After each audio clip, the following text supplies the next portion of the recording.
ഇപ്പോഴത്തെ ഒരു തലമുറയിലുള്ള ഈ ജനറേഷനുള്ളവർക്ക് ഈ ഒരു ഹെൽപ്പ് സീക്കിംഗ് എന്നാണ് നമ്മൾ പറയുന്നത്. നമുക്കൊരു ഹെൽപ്പ് ആവശ്യമുണ്ട്, അത് സീക്ക് ചെയ്യുക. അപ്പോൾ അതിനൊരു മടി അവർ കുറഞ്ഞു വരുന്നു എന്നുള്ളതാണ്.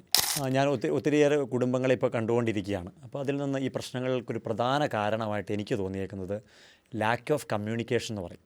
നമ്മുടെ കുടുംബത്തിലോ നമ്മുടെ ഏതെങ്കിലും തലമുറയിലുമൊക്കെ ഈ പ്രശ്നങ്ങളുണ്ടെങ്കിൽ അത് നമ്മുടെ മക്കൾക്ക് വരാനുള്ള എല്ലാ സാധ്യതയുണ്ട് എന്നുള്ളതാണ്. അപ്പോൾ അതുപോലെ തന്നെ ഓവർ തിങ്കിങ് എന്ന് പറഞ്ഞാൽ എപ്പോഴും എന്തിനെങ്കിലും കുറിച്ച് ആകുലപ്പെട്ടുകൊണ്ടിരിക്കുക എന്നുള്ളതാണ്. ആകുലപ്പെട്ടില്ലെങ്കിൽ തന്നെ അതുതന്നെ ഒരു ആകുലതയായിട്ട് മാറുന്ന രീതി വരെ, എക്സ്ട്രീം വരെ പോകാറുണ്ട്. നമ്മൾ ഫ്യൂച്ചറിലും പാസ്റ്റിലും കുടുങ്ങിക്കിടന്ന അല്ലെങ്കിൽ അങ്ങനെ പോയിക്കൊണ്ടിരുന്ന മൈൻഡിൻ്റെ അല്ലെ ബ്രെയിനിൻ്റെ പാത്വേയിൽ നമ്മൾ അവരോട് ഈ പ്രസൻറ്റും കൂടി ഇൻക്ലൂഡ് ചെയ്യുകയാണ്.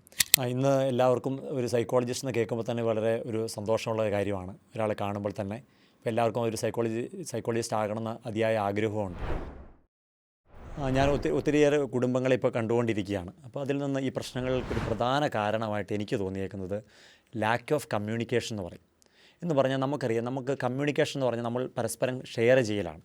അപ്പോൾ ഇവിടെ നമ്മുടെ കുടുംബങ്ങളുടെ പ്രശ്നങ്ങളുടെ ഏറ്റവും പ്രധാന കാരണം ആ കമ്മ്യൂണിക്കേഷൻ പ്രോപ്പറായിട്ട് നടക്കുന്നില്ല എന്നുള്ളതാണ്. ഇതെപ്പോഴാണ് നമുക്ക് കൂടുതൽ മനസ്സിലാകുന്നതെന്ന് ചോദിച്ചാൽ, രണ്ട് കപ്പിൾസിനെ നമ്മുടെ സെഷനിൽ കൊണ്ടിരുത്തി കഴിയുമ്പോൾ അവരോട് സംസാരിക്കാൻ പറയുകയാണ്, അവരുടെ പ്രശ്നങ്ങൾ രണ്ടുപേരും പറയാൻ പറയുകയാണ്, ഓരോരുത്തർക്ക് ചാൻസ് നമ്മൾ കൊടുക്കും. അപ്പോൾ അവർ കേൾക്കുമ്പോൾ മറ്റേ ആൾ പറയും, അയ്യോ ഇത് ഞാൻ വിചാരിച്ച കാര്യമല്ല, അല്ലെങ്കിൽ ഞാനിങ്ങനെ അല്ലായിരുന്നു വിചാരിച്ചേ, നിനക്കിത് വേണമെന്ന് എനിക്ക് അറിയത്ത് പോലും ഇല്ലായിരുന്നു. അപ്പോൾ 2, 3 അല്ലെങ്കിൽ 5, 6 വർഷം ഒന്നിച്ച് ജീവിച്ചിട്ടാണ് ഇവർ ഈ ഒരു സിറ്റുവേഷനിലേക്ക് അവർ എത്തുന്നതെന്നുള്ളതാണ്. അപ്പോൾ ഈ കമ്മ്യൂണിക്കേഷൻ പ്രോപ്പറായിട്ട് കൃത്യമായിട്ട് നടക്കേണ്ടതുണ്ട്. എന്ന് പറഞ്ഞാൽ നമുക്ക് ഇഷ്ടമുള്ള കാര്യം അല്ലെങ്കിൽ ഇഷ്ടമല്ലാത്ത കാര്യം നമ്മൾ കൃത്യമായിട്ട് അവരോട് കമ്മ്യൂണിക്കേറ്റ് ചെയ്യണം. അത് ചെയ്തില്ലെങ്കിൽ തീർച്ചയായിട്ടും പല പ്രശ്നങ്ങളിൽ അതിന് ബാക്കിയായിട്ട് വരും എന്നുള്ളതാണ്. രണ്ടാമതായിട്ട് ഓർത്തിരിക്കേണ്ട ഒരു പ്രോബ്ലം ചെറുതല്ല. നമ്മളൊക്കെ കുടുംബങ്ങളിൽ നടക്കുന്നൊരു കാര്യം, ഓക്കെ ഇതങ്ങ് തൽക്കാലത്തേക്ക് കുഴപ്പമില്ല, ഇത് നാളെ ശരിയാകും, അങ്ങനെ നമ്മൾ മാറ്റി വെക്കും എന്നുള്ളതാണ്. ഒരിക്കലും അഡ്ജസ്റ്റ്മെൻറ്റിൻ്റെ ആവശ്യമില്ല. അതിനേക്കാൾ കൂടുതൽ വേണ്ടത് നമ്മൾ പറയും അക്സെപ്റ്റൻസ് ആണ് ആവശ്യം. അഡ്ജസ്റ്റ്മെൻറ്റ് നമുക്ക് ഒരു പരിധി വരെ നമുക്ക് പറ്റുള്ളൂ. കുറച്ച് കഴിയുമ്പോൾ നമ്മൾ പൊട്ടിത്തെറിക്കും അല്ലെങ്കിൽ പ്രശ്നത്തിലേക്ക് പോകും. പക്ഷേ അക്സെപ്റ്റൻസ് അതല്ല. അക്സെപ്റ്റൻസ് മറ്റേയാൾ എങ്ങനെയാണോ അയാളായിരിക്കുന്ന അവസ്ഥയിൽ അയാൾ ഇങ്ങനെയാണ്, അതെനിക്ക് മനസ്സിലായി, ഓക്കെ അത് ഞാൻ അതിന് കുറേ കാര്യങ്ങളിൽ അക്സെപ്റ്റ് ചെയ്യണം എന്ന് പഠിച്ചു കഴിയുമ്പോൾ ഒത്തിരി വ്യത്യാസം നമുക്ക് വരും. അപ്പോൾ ഇതിലും ഈ അക്സെപ്റ്റൻസ് നമ്മൾ കൃത്യമായിട്ട് മനസ്സിലാക്കി ആണ് നമ്മൾ ഈ പ്രോബ്ലത്തെ അല്ലെങ്കിൽ മുമ്പോട്ട് പോകേണ്ടത്. അപ്പോൾ ഒരു പ്രോബ്ലവും നമ്മൾ അത് മാറ്റി വയ്ക്കരുത്. എന്തെങ്കിലും ഒരു പ്രോബ്ലം നമ്മുടെ ജീവിതത്തിൽ വന്നാൽ അല്ലെങ്കിൽ കുടുംബത്തിൽ വന്നാൽ ഉടനെ തന്നെ നമുക്കത് പരിഹരിക്കാൻ പറ്റുന്നില്ലെങ്കിൽ മറ്റുള്ളവരുടെ സഹായം തേടണം.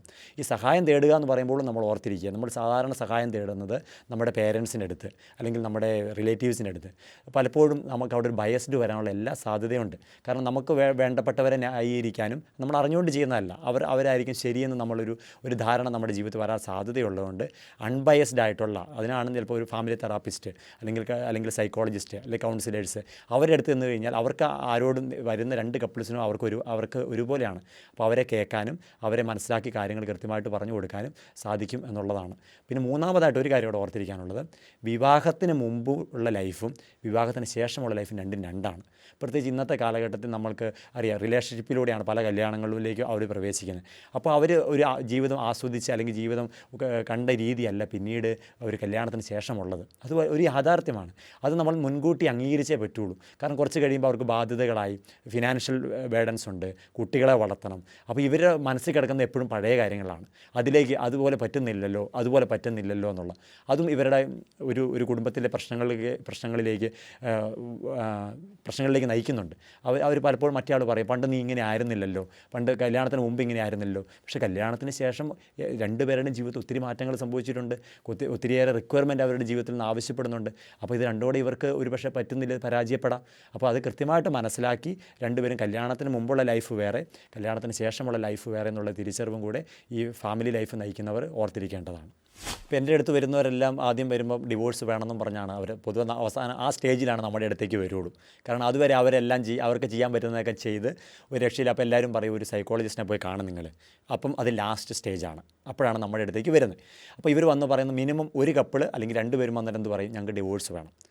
അപ്പം ഞാൻ സാധാരണ തമാശയായിട്ട് അവരോട് പറയും, ഡിവോഴ്സ് വേണമെങ്കിൽ നിങ്ങൾ എൻ്റെ അടുത്ത് വരേണ്ട കാര്യമില്ല, നിങ്ങൾ നേരെ ഒന്നേ കോടതിയിലേക്ക് പോയാൽ മതി, അതിനൊരു സൈക്കോളജിസ്റ്റിൻ്റെ അടുത്തേക്ക് വരണ്ടല്ലോ. അപ്പോൾ നമ്മൾ ഇവരുടെ ഉദ്ദേശം ഇവരുടെ പ്രതിസന്ധി പ്രശ്നം നമുക്ക് മനസ്സിലാവും എങ്കിൽ നമ്മളൊരു തമാശയായിട്ട് അവതരിപ്പിക്കുന്ന. അപ്പോൾ ഇവരുടെ ഡിവോഴ്സ് അല്ല നമ്മൾ ആദ്യം അവരോട് ഞാൻ പറഞ്ഞു കൊടുക്കാറുള്ളത്, നമ്മുടെ തെറാപ്പിയിൽ നമ്മൾ പറഞ്ഞു കൊടുക്കുന്നത്, നമ്മളിപ്പോൾ ഡിവോഴ്സ് ഒരു സെക്കൻഡറി ഓപ്ഷനായിട്ട് വെക്കുകയാണ്. ഇപ്പം നമ്മളതല്ല. നിങ്ങൾക്ക് വന്ന എന്തുകൊണ്ട് നിങ്ങൾക്കിത് സംഭവിച്ചു? ഒരു സുപ്രഭാതത്തിൽ വന്ന കാര്യമല്ല. ഇതൊരു ഗ്രാജുവൽ പ്രോസസ്സാണ്. നിങ്ങൾ ഡിവോഴ്സ് എന്ന് പറയുന്ന ഏറ്റവും ലാസ്റ്റ് സ്റ്റേജിൽ നിങ്ങൾ ഇന്ന് എത്തിയിട്ടുണ്ടെങ്കിൽ ഇതിന് കുറേ സ്റ്റേജുകളുണ്ടായിരുന്നു, കുറേ സ്റ്റെപ്പുകളുണ്ടായിരുന്നു. അപ്പോൾ അവിടെയൊക്കെ എന്താണ് സംഭവിച്ചത്? അത് കൃത്യമായിട്ട് നമ്മൾ ഇവർക്ക് പറഞ്ഞു കൊടുക്കണം. ഇവരെ കുറേ കേട്ടും, അത് ഇൻഡിവിജ്വലായിട്ട് ഇവരെ കേൾക്കും, അത് കഴിഞ്ഞിട്ട് ഇവരെ ഒന്നിച്ചിരുത്തി കേൾക്കും. അങ്ങനെ പല സെഷൻസ് ഇതിൻ്റെ ആവശ്യമുണ്ട്. അപ്പോൾ ഇതെല്ലാം കേട്ടിട്ട് ഇവരുടെ പ്രശ്നം എന്താണെന്നുള്ളത് കൃത്യമായിട്ട് ഇവർക്ക് പറഞ്ഞു കൊടുക്കും. പറഞ്ഞു കൊടുത്ത് കഴിഞ്ഞാൽ ഇവർക്ക് മനസ്സിലാക്കി കഴിഞ്ഞാൽ ഇമ്പ്രൂവ് ചെയ്യാനുള്ള അവസരം കൂടെ നമ്മൾ ഇവർക്ക് കൊടുക്കും. ചിലപ്പോൾ സെപ്പറേറ്റ് ചെയ്തൊക്കെ ആയിരിക്കും നിൽക്കുന്നത്, എങ്കിൽ പോലും നമ്മളിപ്പോൾ ഉദാഹരണം പറഞ്ഞാൽ നമ്മൾ വാട്സപ്പിൽ ഒരു ഗ്രൂപ്പൊക്കെ സ്റ്റാർട്ട് ചെയ്ത് ചെറിയ ചെറിയ ആക്ടിവിറ്റീസ് ഇവർക്ക് കൊടുക്കും. അല്ലെങ്കിൽ ഒരു ഉദാഹരണം പറഞ്ഞാൽ നല്ല മെമ്മറീസ് എന്തെങ്കിലും ഉണ്ടെങ്കിൽ നിങ്ങൾ വെറുതെ പഴയ ഫോട്ടോസ് ഉണ്ടെങ്കിൽ നിങ്ങൾ ഇടുക. അല്ലെങ്കിൽ അവർ ചെയ്ത് തന്നാൽ ഇപ്പം നല്ല റിലേഷൻഷിപ്പ് അല്ല എങ്കിൽ പോലും ഗ്രാറ്റിറ്റ്യൂഡ് തോന്നിയ 1-2 കാര്യങ്ങൾ എഴുതിയിടുക. അങ്ങനെയൊക്കെ പറഞ്ഞ് നമ്മൾ ഡയറക്റ്റായിട്ട് അവരെ കുറേ കാര്യങ്ങൾ ഗൈഡ് ചെയ്യും. അപ്പോൾ ഇങ്ങനത്തെ കുറേ കാര്യങ്ങൾ പറഞ്ഞു കൊടുക്കുമ്പോൾ ഒരു പക്ഷേ ഇവർക്ക് പല ഇൻസൈറ്റുകൾ കിട്ടാൻ സാധ്യതയുണ്ട്. ഇനി ഇതെല്ലാം കഴിഞ്ഞും നമ്മൾ ഈ തെറാപ്പിയൊക്കെ ചെയ്തു, നമ്മൾ ചെയ്യാനുള്ള എല്ലാ കാര്യങ്ങളും നോക്കിയിട്ടും അവർക്ക് ഒത്തുചേർന്ന് പോകാൻ പറ്റുന്നില്ലെങ്കിൽ, അപ്പോൾ നമുക്ക് തന്നെ അവരുടെ തീരുമാനം ഒരു നല്ല തീരുമാനമായിരുന്നു അവർക്കും പറയാൻ പറ്റും, നമുക്കും അത് ഫീൽ ചെയ്യും. അല്ലെങ്കിൽ പലപ്പോഴും ചില കാര്യങ്ങളിൽ ഡിവോഴ്സ് ആവശ്യമില്ലാത്ത പല കേസുകളും ഉണ്ട്. പല രീതിയിൽ നമുക്ക് റെക്ടിഫൈ ചെയ്യാനുണ്ടായിരുന്ന പോസിബിലിറ്റി ഉണ്ടായിരുന്നു. അത് കൃത്യമായിട്ട് നമ്മുടെ തെറാപ്പിയുടെ ഒരു ഗുണം അതാണ്. ഒരു തെറാപ്പിസ്റ്റിനെ സംബന്ധിച്ച് അത് കൃത്യമായിട്ട് ഈ ഡിവോഴ്സ് വേണ്ടാത്തതാണോ നമുക്ക് തിരിച്ചറിയാൻ പറ്റും. നമുക്ക് മാത്രമല്ല അവർക്കും തിരിച്ചറിയാൻ പറ്റും. അപ്പോൾ അവർക്ക് പറയാം ഞങ്ങളുടെ തീരുമാനം ഓക്കെ, അതൊരു നല്ല തീരുമാനമായിരുന്നു. അല്ലെങ്കിൽ പിന്നീട് അതിനെ ഓർത്ത് അവർ ചിലപ്പോൾ റിഗ്രറ്റ് ചെയ്യേണ്ട അവസ്ഥ വരും. അത് ആവശ്യം ഉണ്ടായിരുന്നില്ല. അപ്പോൾ അതിനെ നമ്മൾ കൃത്യമായിട്ട് അവരെ ഹെൽപ്പ് ചെയ്യുക എന്നുള്ളത് മാത്രമാണ്. അല്ലാതെ ഒരാളെ നമ്മുടെ അടുത്ത് വരുമ്പോൾ അവർക്ക് ഡിവോഴ്സ് വേണമെന്നോ വേണ്ട എന്നൊരു സ്റ്റാൻഡ് ഒരു തെറാപ്പിസ്റ്റ് ഒരിക്കലും എടുക്കാറില്ല. അതിൻ്റെ പ്രോഗ്രസ് നോക്കിയിട്ട് അവരുടെ തമ്മിലുള്ള എത്രമാത്രം അവർ തമ്മിൽ ഒന്നിച്ച് പോകാൻ പറ്റുന്നുള്ള ഡൈനാമിക്സ് എന്ന് പറയും അവർ തമ്മിലുള്ള ആ ഡൈനാമിക്സം കൃത്യമായിട്ട് മനസ്സിലാക്കിയിട്ടാണ് നമ്മൾ ഒരു തീരുമാനത്തിലെത്തുന്നത്, ഡിവോഴ്സ് വേണോ വേണ്ടയോ എന്നുള്ളത്. നമുക്കറിയാം, സ്ട്രെസ് എന്ന് പറയുന്നത് മനുഷ്യനുള്ള കാലം തൊട്ട് തന്നെയുള്ള ഒരു യാഥാർത്ഥ്യമാണ്. മനുഷ്യന് സ്ട്രെസ് ഉണ്ടാവുക എന്നുള്ളത് പഴയ ജനറേഷനും ഈ ജനറേഷനൊക്കെ സ്ട്രെസ്സുണ്ട്. എങ്കിലും നമ്മൾക്കിപ്പോൾ തോന്നുന്നുണ്ട് ഈ ജനറേഷൻ കുറച്ചുകൂടെ സ്ട്രെസ്സ് കൂടുതലായിട്ട് വരുന്നുണ്ടെന്നുള്ളൊരു തോന്നൽ, അല്ലെങ്കിൽ അതൊരു യാഥാർത്ഥ്യമാണ്. കൂടുതലായിട്ട് അവർ പെർസീവ് ചെയ്യാറുണ്ട് സ്ട്രെസ്സിനെ. എന്തുകൊണ്ട് സംഭവിക്കുന്നു എന്ന് ചോദിച്ചാൽ അതിൽ ഏറ്റവും പ്രധാനപ്പെട്ട കാര്യം പാരൻറ്റിങ് സ്റ്റൈലാണ്. എന്ന് പറഞ്ഞാൽ നമുക്കറിയാം, ഓരോ കുട്ടിയും വളർന്നു വരുമ്പോൾ ആ കാലഘട്ടത്തിനൊത്ത് കുട്ടിക്കൊരു സ്ട്രെസ്സ് ഉണ്ടാകണം. ആ സ്ട്രെസ്സിനെ മാനേജ് ചെയ്യാൻ നമ്മൾ പഠിപ്പിക്കണം എന്നുള്ളതാണ്. പക്ഷേ ഇന്നത്തെ പാരൻറ്റിങ് സ്റ്റൈലിൽ അത് നമ്മൾ കൂടുതൽ സ്നേഹം കൊണ്ട് ചെയ്യുന്നതാണ്, മക്കളുടെ വളർച്ചയ്ക്ക് വേണ്ടി ചെയ്യുന്നതാണ്. സാധാരണ നമ്മളൊക്കെ പറയാറുണ്ട് ഞങ്ങൾക്കോ പറ്റിയില്ല, അതുകൊണ്ട് നമ്മുടെ മക്കൾക്കെങ്കിലും കിട്ടണമെന്നുള്ള നല്ല ഉദ്ദേശത്തോടെ ചെയ്യുന്നതാണ്. പക്ഷേ ഇത് പലപ്പോഴും കുട്ടികളെ വലിയൊരു അപകടത്തിലേക്ക് എത്തിക്കുന്നുണ്ട്. വളരെ ഉദാഹരണം പറഞ്ഞാൽ നമുക്കറിയാം, പണ്ടൊക്കെ നമ്മൾ സ്കൂളിൽ പോയിക്കൊണ്ടിരുന്നത് ഒന്നെങ്കിൽ നടന്നു പോകുമായിരുന്നു, അല്ലെങ്കിൽ ബസ് കയറി പോയിരുന്നു. അങ്ങനെ പല ഓപ്ഷൻസാണ് ഉണ്ടായിരുന്നത്. ഇന്ന് അങ്ങനെയല്ല. ഇന്ന് ഏത് സ്കൂളുകളിലേക്കും സ്കൂൾ ബസ്സുകൾ വരുന്നു, അല്ലെങ്കിൽ നമ്മൾ കൊണ്ടുവിടുന്നൊരു ശീലമായി. അപ്പോൾ കുട്ടികൾക്ക് നഷ്ടപ്പെടുന്ന കുറച്ച് കാര്യങ്ങളുണ്ട്. പണ്ട് ഇവർ കഷ്ടപ്പെട്ട് അല്ലെങ്കിൽ കുറച്ച് ബുദ്ധിമുട്ടിയൊക്കെ പോകുമായിരുന്നു. പക്ഷേ ഇന്ന് മാതാപിതാക്കൾ എളുപ്പത്തിന് വേണ്ടി ഇവരെ കൊണ്ടുവിടും. വളരെ സിമ്പിളായിട്ട് പറഞ്ഞാൽ ഇന്ന് ഒരു കുട പോലും ഉപയോഗിക്കാതെ കുട്ടികൾക്ക് ജീവിക്കാൻ പറ്റും. കാരണം കുട്ടികൾക്ക് ഒരു മഴക്കാലത്തും കുടയുടെ ആവശ്യമില്ല. കാരണം വീട്ടിൽ നിന്ന് വണ്ടിയിൽ കയറുന്നു, ആ സ്കൂളിന് മുമ്പിൽ കൊണ്ടുവിടുന്നു, തിരിച്ചും വരുന്നു. അപ്പോൾ കുട്ടിക്ക് ഒരു കുട പോലും ഉപയോഗിക്കേണ്ട ഒരു ആവശ്യമില്ലാത്തൊരു കാലഘട്ടത്തിലാണ് നമ്മൾ ജീവിക്കുന്നത്. അതുകൊണ്ട് എന്താ സംഭവിക്കുന്നത്? ഇതിനിടയ്ക്ക് കുട്ടി കടന്നു പോകേണ്ട കുറേ സ്ട്രെസ്സിൻ്റെ മേഖലകളുണ്ടായിരുന്നു, ഉണ്ട്. അതിനെ അവർക്കൊരിക്കലും ഫേസ് ചെയ്യാനുള്ള അവസരം കിട്ടുന്നില്ല. അപ്പം ഇത് സ്നേഹം കൊണ്ട് മാതാപിതാക്കൾ ചെയ്യുന്നതാണ്. ഇതിങ്ങനെ മുമ്പോട്ട് പോകും. കുറച്ച് കഴിയുമ്പോൾ ഒരു സ്റ്റേജിലെത്തുമ്പോൾ നമുക്ക് പേരൻസിനോ ആർക്കും ഹെൽപ്പ് ചെയ്യാൻ പറ്റാത്ത ഒരു പ്രോബ്ലം വരുമ്പോൾ ഇവർക്ക് പിടിച്ചു നിൽക്കാൻ പറ്റാതെ വരികയാണ്. അവിടെയാണ് പലപ്പോഴും സൂയിസൈഡ് പോലെയുള്ള പല മേഖലകളിലേക്കും ഈ കുട്ടികൾ ചിന്തിക്കുന്നതിൻ്റെ കാരണം ഇതാണ്. അപ്പോൾ അതുകൊണ്ട് നമ്മുടെ പാരൻറ്റിങ് സ്റ്റൈലിൽ ഈ ഒരു സ്ട്രെസ്സ്, ഒരു ബേസിക്കായിട്ട് സ്ട്രെസ്സ് കുട്ടികൾക്ക് ഓരോ പ്രായത്തിലും ആവശ്യമുള്ളത് അത് കൂടുതൽ കൊടുക്കാൻ പാടില്ല. ആവശ്യമുള്ള സ്ട്രെസ്സ് നമ്മൾ മിനിമം സ്ട്രെസ്സ് കൊടുത്ത് വളർത്തിക്കൊണ്ട് വരിക എന്നുള്ളതാണ് ഇതിനകത്ത് ഏറ്റവും പ്രധാനപ്പെട്ട കാര്യം. രണ്ടാമതായിട്ട് നമ്മുടെ ലൈഫ് സ്റ്റൈലാണ്. പണ്ടൊക്കെ നമുക്ക് സ്ട്രെസ്സുകളൊക്കെ ഉണ്ടെങ്കിൽ പോലും നമ്മൾ ഉദാഹരണം പറയും, ഒരു മനുഷ്യൻ 6 മണിക്കൂറെങ്കിലും മിനിമം ഉറങ്ങണമെന്നുണ്ട്. അതൊക്കെ നമ്മുടെ സ്ട്രെസ്സിനെ അല്ലെങ്കിൽ നമുക്കുണ്ടാകുന്ന ബുദ്ധിമുട്ടിനെ നമ്മുടെ ഒരു ബോഡിയിലെ ഹോമിയോസ്റ്റാസിസ് എന്ന് പറയും. എന്ന് പറഞ്ഞാൽ അതിൻ്റെ ഇക്വിലിബ്രിയം മെയിൻറ്റെയിൻ ചെയ്യാൻ വേണ്ടി ആവശ്യമുള്ളതാണ്. എക്സസൈസ്, അല്ലെങ്കിൽ നല്ല ഫുഡ്, സ്ലീപ്പ്, ഇതെല്ലാം അതിനകത്ത് വരുന്നതാണ്. ഇന്ന് നമ്മൾ അതെല്ലാം കോംപ്രമൈസ് ചെയ്തുകൊണ്ടിരിക്കുകയാണ്. അല്ലെങ്കിൽ വേറൊരു വാക്കി പറഞ്ഞാൽ, പണ്ട് നമ്മൾ വലിയ വാല്യൂ ആണെന്ന് കരുതിയ പല കാര്യങ്ങൾക്കും ഇന്നത്തെ ജനറേഷൻ വാല്യൂ ഇല്ല.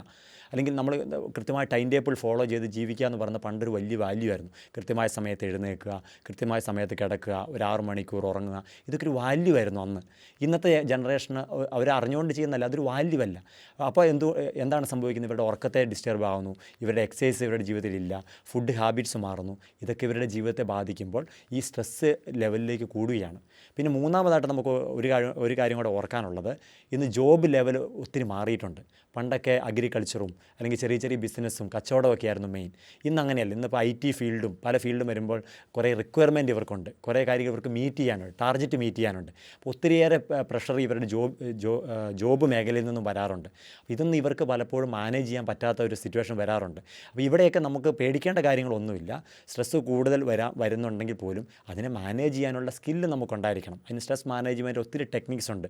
അതിന് നിങ്ങൾക്ക് സൈക്കോളജിസ്റ്റിനെ സമീപിക്കാം, അല്ലെങ്കിൽ നിങ്ങൾക്ക് തന്നെ ഓൺലൈനിൽ കയറി നോക്കിയാൽ എന്തൊക്കെയാണ് സ്ട്രെസ് മാനേജ്മെൻറ്റ്.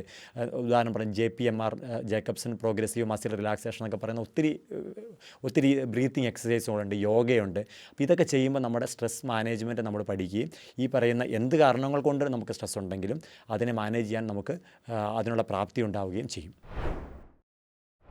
ചൈൽഡ്ഹുഡ് ഡിസോർഡേഴ്സ് ഒത്തിരി കൂടി വരുന്നു എന്നുള്ളതൊരു വളരെ സത്യമായ കാര്യമാണ്.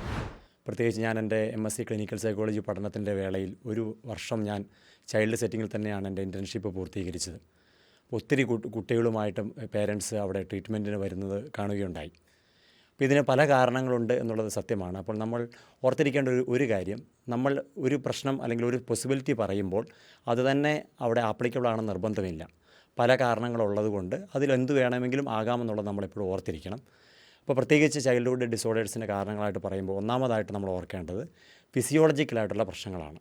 എന്ന് പറഞ്ഞാൽ ഒരു ഹെറിഡിറ്ററി ആയിട്ട് എന്തെങ്കിലും സാധ്യതയുണ്ടെങ്കിൽ, നമ്മുടെ കുടുംബത്തിലോ നമ്മുടെ ഏതെങ്കിലും തലമുറയിലുമൊക്കെ ഈ പ്രശ്നങ്ങളുണ്ടെങ്കിൽ അത് നമ്മുടെ മക്കൾക്ക് വരാനുള്ള എല്ലാ സാധ്യതയുണ്ട് എന്നുള്ളതാണ്.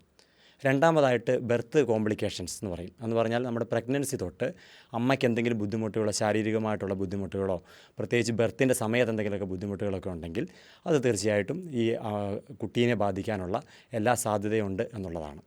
രണ്ടാമതായിട്ട് നമുക്ക് എടുക്കാവുന്ന ഒരു കാര്യം അമ്മയുടെ ലൈഫ് പാറ്റേൺ ആണ്. അമ്മ എങ്ങനെ അമ്മയുടെ ലൈഫ് മുമ്പോട്ട് കൊണ്ടുപോകുന്നു എന്നുള്ളത് വളരെ പ്രധാനപ്പെട്ടതാണ്. പ്രത്യേകിച്ച് അമ്മ സബ്സ്റ്റൻസ് എന്തെങ്കിലും യൂസ് ചെയ്തിട്ടുണ്ടെങ്കിൽ അല്ലെങ്കിൽ ഡ്രഗ്സ് മരുന്നുകൾ എന്തെങ്കിലുമൊക്കെ ഉപയോഗിച്ചിട്ടുണ്ടെങ്കിൽ ഇതൊക്കെ കുട്ടീനെ ബാധിക്കാനുള്ള എല്ലാ സാധ്യതയും ഉണ്ട് എന്നുള്ളതാണ്. മൂന്നാമതായിട്ടാണ് നമുക്ക് പറയാൻ പറ്റുക, ഫാമിലി സിസ്റ്റത്തിൽ ഒത്തിരി മാറ്റം വന്നിട്ടുണ്ടെന്നുള്ളതാണ്. പണ്ടൊക്കെ നമുക്കറിയാം നമ്മുടെ കുട്ടികൾ, നമ്മുടെ ഇങ്ങനത്തെ കുട്ടികളെ പൊതുവെ കാണാറില്ലായിരുന്നു പണ്ടത്തെ തലമുറയിൽ. അതില്ല എന്നുള്ളതല്ല, നമ്മൾ നോട്ടീസ് ചെയ്യപ്പെടുന്ന രീതിയിലേക്ക് വരാറില്ലായിരുന്നു. എന്തുകൊണ്ടാണെന്ന് ഒരു സാധ്യതയായിട്ട് നമുക്ക് പറയാൻ പറ്റുന്നത്, പണ്ടൊക്കെ വീടുകളിൽ ഒത്തിരി മക്കളും ആൾക്കാരും ഒക്കെ ഉണ്ടായിരുന്നു. ഒരു കുട്ടിക്കൊരു പ്രശ്നം ഉണ്ടെങ്കിൽ പോലും ആ കുട്ടി മറ്റു കുട്ടികളെ കാണുമ്പോൾ അത് ഓവർകം ചെയ്യാനുള്ള ഒരു കഴിവ് കുട്ടി തന്നെ വളർത്തിയെടുക്കുമായിരുന്നു എന്നുള്ളതാണ്. എന്നാൽ ഇന്നത് വളരെ കുറഞ്ഞിരിക്കുകയാണ്. നമുക്ക് തന്നെ അറിയാം, ഒരു അപ്പൻ അമ്മ അല്ലെങ്കിൽ 1-2 കുട്ടികളേ ഉള്ളൂ. ഇപ്പം മൂത്ത കുട്ടിയാണ് അവിടെ ഉള്ളതെങ്കിൽ കുട്ടിക്ക് വേറൊരാളെ കണ്ടു വളരാനുള്ള സാധ്യതയില്ല. ഇപ്പോൾ ഉദാഹരണം പറഞ്ഞാൽ സ്പീച്ച് ഡിലേ ഒരു കുട്ടിക്ക് വരുവാണെന്ന് വിചാരിക്കുക. അപ്പോൾ ആ സ്പീച്ച് ഡിലേ വരുന്ന കുട്ടിക്ക് ചിലപ്പോൾ പേരൻസ് 2 പേർ, ഒരാൾ ജോലിക്ക് പോകും. ഇവർ തന്നെ സംസാരിക്കുന്നത് തന്നെ കുട്ടി കാണാറില്ല. അപ്പോൾ വേറൊരു കുട്ടി സംസാരിക്കുന്നത് കാണാനുള്ള സാധ്യതയും ഈ കുട്ടിക്ക് നഷ്ടപ്പെടുന്നുണ്ട്. അപ്പോൾ അതിൽ നിന്ന് ഈ കുട്ടിക്ക് ഇമ്പ്രൂവ് ചെയ്യാനുള്ള സാധ്യത നഷ്ടപ്പെടുന്നതും ഇതിനകത്ത് ഒരു കാരണമായിട്ട് വരാം. അവസാനമായിട്ട് ഒരു പോയിൻ്റ് കൂടെ നമുക്ക് വേണമെങ്കിൽ ആഡ് ചെയ്യാൻ പറ്റുന്നത് സ്ക്രീൻ ടൈമിംഗ് ആണ്. അത് അമ്മ അല്ലെങ്കിൽ പേരൻസിൻ്റെ സ്ക്രീൻ ടൈമിംഗ് ഇതിനകത്ത് വളരെ പ്രധാനപ്പെട്ടതാണ്. ഒരു കുട്ടി ഉണ്ടായിക്കഴിഞ്ഞ് കുട്ടിക്ക് ഓർമ്മ വെച്ച കാലം തൊട്ട് കുട്ടി കാണുന്നത് നമ്മുടെ പേരൻസ് ഫോണും യൂസ് ചെയ്ത് അല്ലെങ്കിൽ ഫുൾ ടൈം സ്ക്രീൻ ടൈമിങ്ങിൽ ചെലവഴിക്കുന്നത് കാണുകയാണെങ്കിൽ അത് കുട്ടീനെ സ്വാധീനിക്കാനുള്ള എല്ലാ സാധ്യതയുണ്ട്.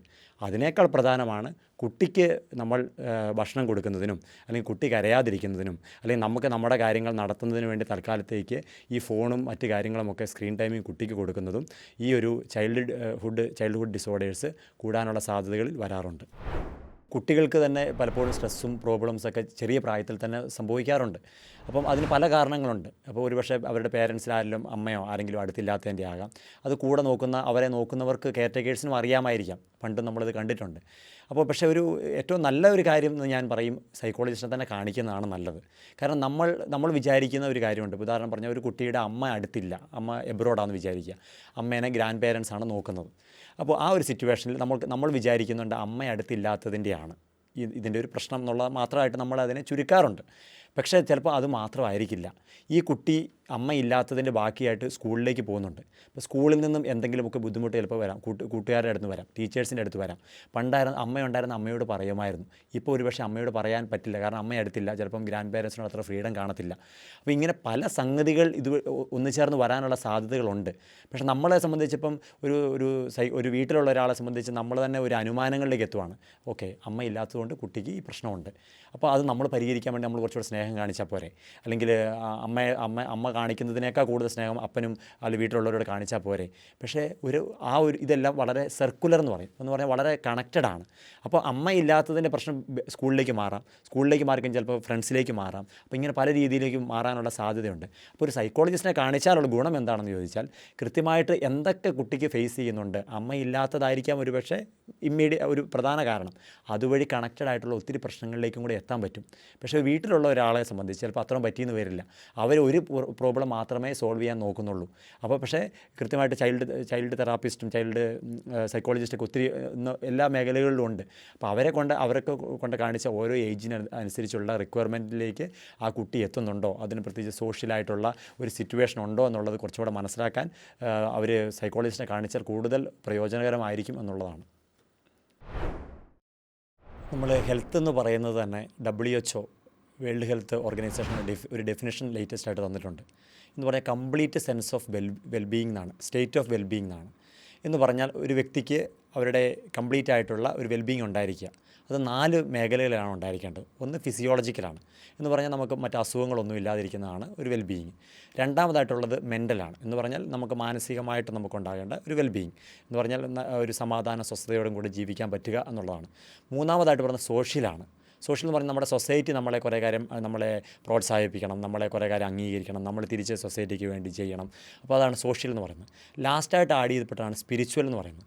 സ്പിരിച്വൽ എന്ന് പറയുന്നത് വേറെ ഒന്നുമല്ല, ജീവിതത്തിനൊരു അർത്ഥമുണ്ട് എന്നുള്ള മനസ്സിലാക്കി ജീവിക്കുന്നതാണ്. അപ്പോൾ അതിന് നമ്മൾ റിലീജിയനുമായിട്ട് അധികം ബന്ധിപ്പിക്കണമെന്നില്ല. റിലീജിയൻ ശരിക്കും പറഞ്ഞ് ഈ സ്പിരിച്വൽ ആസ്പെക്റ്റിനെ പ്രൊമോട്ട് ചെയ്യാൻ വേണ്ടിയുള്ളതാണ്.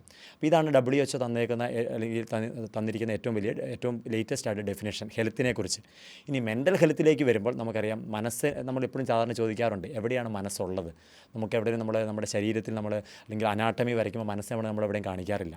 അപ്പം അത് നമ്മുടെ സൈക്കോളജിക്ക് ഒരു വളർച്ചയുണ്ട്. ആദ്യം ഇത് സ്റ്റഡി ഓഫ് എ സോളായിരുന്നു, സോളിനെ കുറിച്ചുള്ള പഠനമായിരുന്നു. പിന്നെ മൈൻഡിനെ കുറിച്ചുള്ള പഠനമായി, പിന്നെ കോൺഷ്യസ്നെസ്സിനെ കുറിച്ചുള്ള പഠനമായി, പിന്നെ അത് ബിഹേവിയേഴ്സിനെ കുറിച്ച് പഠനമായി. ഇപ്പോൾ പറയുന്നത് മെൻ്റൽ പ്രോസസ്സസ് എന്നാണ്.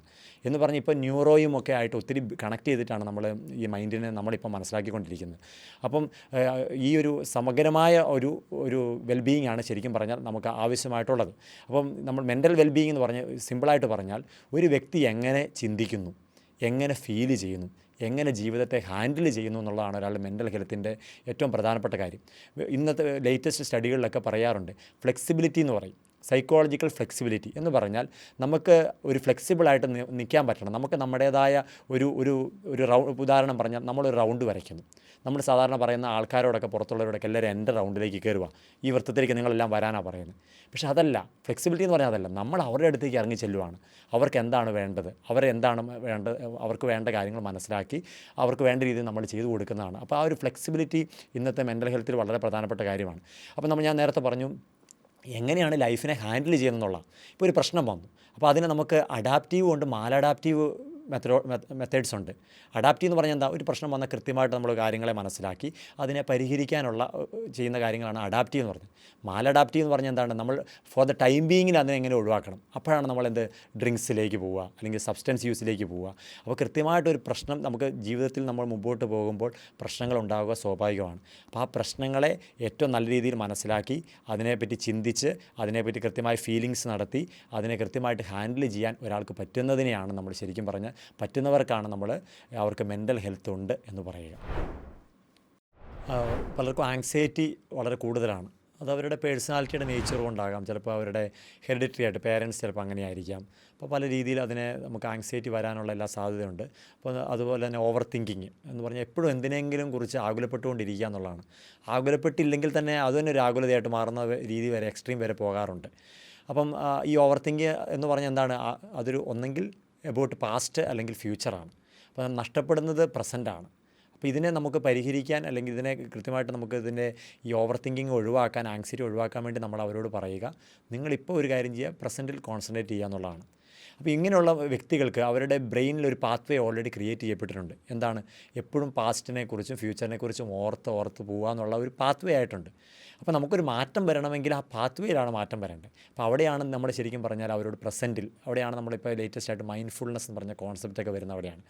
നമ്മൾ മൈൻഡ്ഫുള്ളായിട്ട് ആ നിമിഷത്തിൽ ജീവിക്കാനാണ് ഇവരോട് ആവശ്യപ്പെടുക. ഉദാഹരണം പറഞ്ഞാൽ അതെങ്ങനെ മൈൻഡ്ഫുൾനെസ് ചെയ്യാമെന്ന് വെച്ചാൽ ഒത്തിരി പല വെറൈറ്റി രീതികൾ ഇന്ന് നിലവിലുണ്ട്.